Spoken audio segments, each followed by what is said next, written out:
Mike labari TV. Mike labari TV. Tumadalla bar mu je jamhuriyar Nijar inda cacar baki ta barke bayan sanarwar kamfanin Orano mai haƙar ma'adinai da ke cewa shi ya sayi jirgin shugaban ƙasar a shekarar 2014. Hakan da ya biyo bayan kwace lasisin haƙar ma'adinan uranium a ɗaya daga cikin manyan cibiyoyin da ke arewacin ƙasar daga hannun kamfanin. Sai dai a baya kamfanin kafin lokacin da ake kiransa da Areva da kansa ya musanta batun da ke cewa ya baiwa gwamnatin Nijar ɗin kuɗaɗen sayan jirgin. Tuni wasu 'yan ƙasar suka fara nuna yatsa ga tsohon shugaban kasar Muhammadu Isufu suna zargin shi da yin rubda ciki da kuɗin sayan jirgin. Ga rahoton Jima'ila Isufu.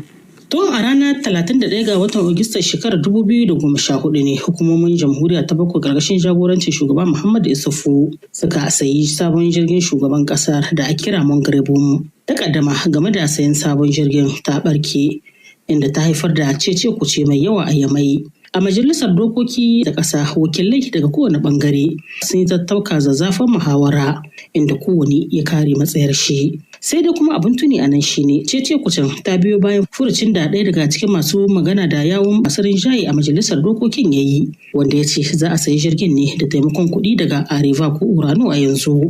Furucin da babban kamfanin haƙar ma'adanai na ƙasar Faransa Uranon da gwamnatin Nijar suka musanta cikin gaggawa shekara 10 da faruwar wannan lamari. Kamfanin na Orano bayan hukumomin mulkin sojan ƙasar ta Nijar sun karɓe masa lasisin Imuraren ya lashe aman da ya can baya inda ya bayyana cewa shi ne ya sayi jirgin na shugaban ƙasa. Sake bular wannan lamari ya haifar da cece-kuce inda tsohon shugaban ƙasar Muhammadu Isufu wanda wasu ke zargi da yin rubda ciki kan kuɗin sayan jirgin ke shan suka. Zargin da Asmanu Muhammadu wannan hannun damar tsohon shugaban ƙasar ke cewa bai da tushe balantana makama. In aka ba da kina ƙasar Nijar aka bace hanci, saboda haka zancen an ba da cin hanci bai taso ba. Ƙasa ba a ba ta cin hanci, mutum aka bace hanci.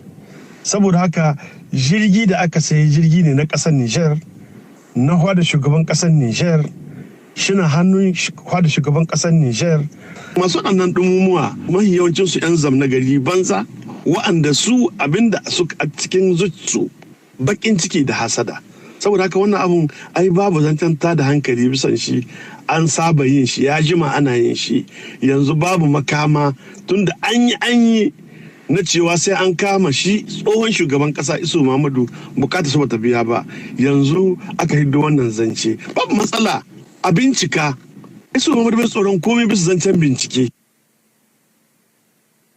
Tafurin Patriotic na da yakinin cewa bincike ne kadai zai sa a gano gaskiya tsakanin Orano da gwamnatin ta Muhammadu Isufu da ake zargi da karkata akalar kuɗin. Akwai matsala nan tunda yau mun samu alamu da ke nunewa a Orano da Areva ita ta sayi wannan jirgi ta baiwa Nijar. Kenan ya kamata a nemi gaskiya a cikin wanga duhu a san yaya ne an kai, tunda in dai Orano ta saye shi ta ba Nijar kudin nan, kenan an handami kudin Nijar, ya kamata a yi bincike a san menene an kai a lokacin nan. Tunda zancen da ake yi wa kudaden nan sun kai miliyar 21 na kudin sefa. 'Yan ƙasa da dama ne da ke ta kiraye-kiraye ga hukumomin mulkin sojan ƙasar da su cabko tsohon shugaban ƙasar Muhammadu Isufu, duba da yadda ake zargin hannunsa cikin badakaloli da dama. Ko da yake wasu kira suka yi ga hukumomin shari'a da ma hukumar yaƙi da cin hanci da rashawa Kuldef da su shigo cikin batun domin warware zare da abawar wannan badakala. Zan so in ji ra'ayoyinku akan wannan bidiyon.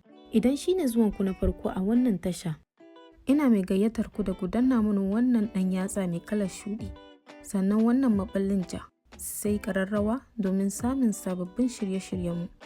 Da haka nake ce muku sai an jima.